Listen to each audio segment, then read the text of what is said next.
What's up, guys? Today we're playing Crash Bandicoot the Insane Trilogy on the Nintendo Switch. Now, this was sent over to me ahead of time by Activision to check it out and then do a video showing you guys this game in action, so thanks to Activision for doing that. I am playing right now docked mode with the Pro Controller, and we're also going to get footage of handheld mode since I'm sure plenty of you guys are curious about how it runs there.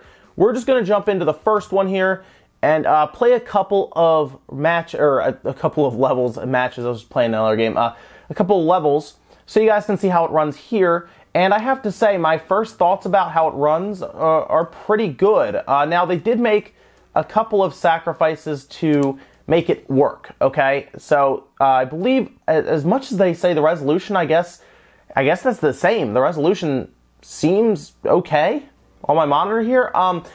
Anti-aliasing appears to be like absent for the most part, so you see a lot of jagged edges and everything, but other than that, I have to say it runs the same frame rate, 30 frames per second, and it looks fairly good.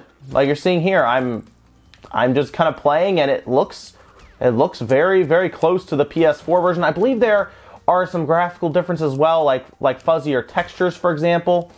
But mostly it looks exactly the same, and I was pretty happy about that. Even in handheld mode, I think it actually looks about the same as well, maybe a little better because it's on a smaller screen.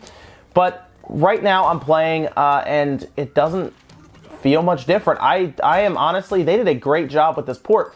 There were a lot of people who didn't know if this would run at all. If you remember that, there were a lot of people who thought this wouldn't run, and after hearing about that, I said, oh, I feel like it'll run fine. And here we are now with this port, and yeah, so I'm going to keep playing through here so you guys can kind of see how this goes and everything. I'm not the best at Crash Bandicoot, I will say that. Back then, while I liked Crash Bandicoot, I was definitely a Nintendo 64 guy until I got my PS1 and got Tony Hawk Pro Skater 2 on it. Let's go left. Let's go left. So that was mostly my game there, was Tony Hawk Pro Skater 2, and Final Fantasy, of course. When Final Fantasy showed up, that was it. I was doing nothing but that. I think I went left last time. I should have gone right because there were boxes on the other side I didn't get. No, we're not going to restart Trial. We're going to go to the next level so you guys can see that one. But yeah, I was pleasantly surprised about how it looks visually. Looks great. Let's go through here. This, of course, is out this Friday. And it's going to be out on Xbox One and PC as well. I'm curious if PC will get that 60 frames per second. I believe they will. I don't think they'll have it locked. I wouldn't think they would anyway. Maybe they will. Some games do have it locked. Like, I remember Okami did lock it.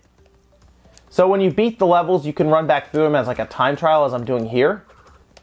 Otherwise, when you play through them for the first time, you, of course, will get... you'll get the full... Oh, man. I bounced off them and got hit. You'll get the full experience otherwise. And then you just go back through for time trial mode, which is pretty cool. But I didn't want to get too far in because some of you guys... I did not pick them up. Some of you guys may not have played Crash Bandicoot. I didn't want to go further in. Like I think I'm into like the second world already in this file. So I didn't want to just go in and just start showing you all the levels later on because some of you guys may legitimately want to be surprised and you haven't played it before.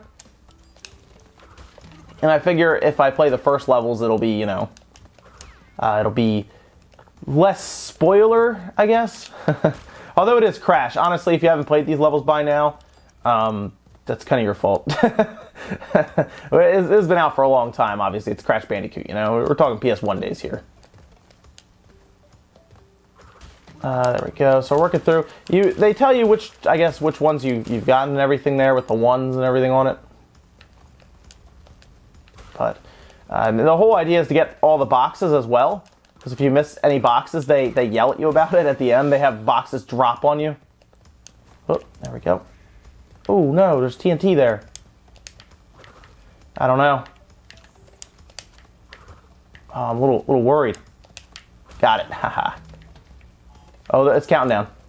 And I got hit anyway, so that was a waste. Actually, no. I mean, I broke the box. I guess that's all that matters there. All right, into there. I think my favorite Crash Bandicoot levels are the ones where they have the side-scrolling levels too. I like the ones where the boulders like dropping after you. That was really cool. And then they have ones that are really aggravating too, where you have to really time your jumps, and people didn't like those as much. You have to seriously like time your jumps as you go. And I haven't really noticed a ton of input lag on this game. I do notice it occasionally, like you do feel like you press the button and then they jump like, I don't know, like a millisecond later or something. But it's not that bad or anything, so it's doing pretty well. Let me go up here. And we can actually, I can go to either the boss, let's do Papu Papu. Let's do him real quick. This is the first boss. Everyone's probably seen this in reviews, or even I think the trailer back in the day had him. And there's just another character on screen you can kind of see visually. But you can see what I mean about the aliasing thing, but honestly, they did a solid job porting this game. Seriously, this is an impressive port job. So you just jump on him, and he keeps spinning around. Basically, you just kind of play jump rope with him, and you beat him that way. Boom. He has a little bar at the bottom, so you just kind of jump on him over and over again, and most people probably... This was a classic boss that I think most of us at least played, even if we rented Crash Bandicoot, because he's so early on in the game. And got him. There we go. So I jumped forward a little bit because it is kind of doing the same thing over and over again, but we beat him there, we jump on him a couple times, then we jump up.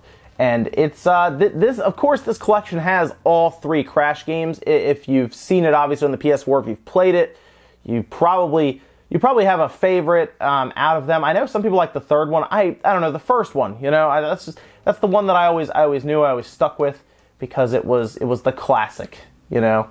Oh, Boulders, that's the one I was talking about. It's kind of hard, obviously, because it's boulders, but this is the one I really liked because the boulders come towards you and you got to run away from it and jump. So so this was so weird at the time. If you guys remember this, if you were around at the time, and you're playing games, this was such a weird perspective back then to kind of be running towards the camera. It was so weird when this came out and they had this perspective. I remember this. I was like, wow, this is like next gen right here. This is how I know we've made it. And Naughty Dog did some cool things with this this game and this perspective. And you can kind of see the animation on Crash's face where he has that fear. That's the one thing I like about this remake, is they really spent the time on like Crash's face and everything, so it animates depending on what's going on. This is the part people hated back then. You had to really time your jumps and get it just right on those like small circle platforms. No one liked it. No one liked doing that. I think there was just a lot of cursing going on because you would rent this game. Back then we would rent games all the time. You would rent this game so you had a set amount of time to beat it, and it was not easy. So you just kind of time it out and boom, done. 53 seconds, that's all right, I guess. I think some people beat it in like the 35s, 40s, but that's still not bad. I got my little jewel there, my little relic. And loading. There is, as you kind of see, there are loading times. They did apparently improve them, but apparently there's also a patch coming, I guess, for the other versions to improve them further. Maybe this one as well. I don't know, we'll see. Let's see. Why don't we play one more level, and then we'll jump over to handheld mode so you can see how it plays in handheld mode, since a lot of people are probably looking to play this at least portably, is what I would be expecting. Let's do Rolling Stones. And in that way you can kind of see how it will play in handheld mode. From what I've played of it in handheld mode, it plays basically like this, as I would expect. They probably do a lot of things to, I guess, shortcut kind of in handheld mode, but you really can't tell because the screen's so small. That's one of the big advantages of, there we go, of the Switch in handheld mode, is that you can't really tell any of the shortcomings because the screen's so small. And I have a feeling if I looked really close, I'd probably be able to find a few things. I have a feeling this does have those same shortcomings, whether it's, you know, maybe the screen or the textures are just a little more blurry, or there's less anti-aliasing. If I got closer, I'm sure I could probably tell. But, okay, I just blew up. But it's not really something I noticed in handheld mode. The fact that, like I said, it plays and Crash Bandicoot is portable is pretty awesome. And I think some people are a little surprised at how well this actually runs on the Switch. Like I said, there were a lot of people who thought that it wouldn't run at all. And here it is running at 30 frames per second. I'm sure Digital Foundry will do their resolution looks and everything, maybe even today. We'll see.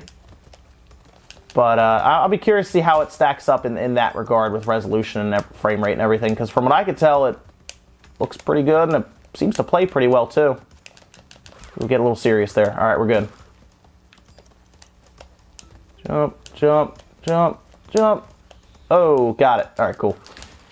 Those are some of the 90s reaction jumping skills there, shining through for what they're worth. Now let's jump over to handheld mode. I'll fire up one of the levels. You guys can check it out there and see how it runs. Thanks so much for watching, guys. This is Crash Bandicoot in Sane Trilogy. First impressions are good. It seems to run well, and it looks pretty good, I must say. Some people will probably be a little surprised. It's out this Friday. Go check it out. It should be $39.99 when it launches, and it's out also on the Xbox and the PC, and it's already out on the PS4. It's been on the PS4 for like a year now. But thanks, guys, for watching. Make sure you guys like the video if you enjoyed this look at Crash Bandicoot and Sane Trilogy. Dislike it if not, and I'll see you guys in the next video.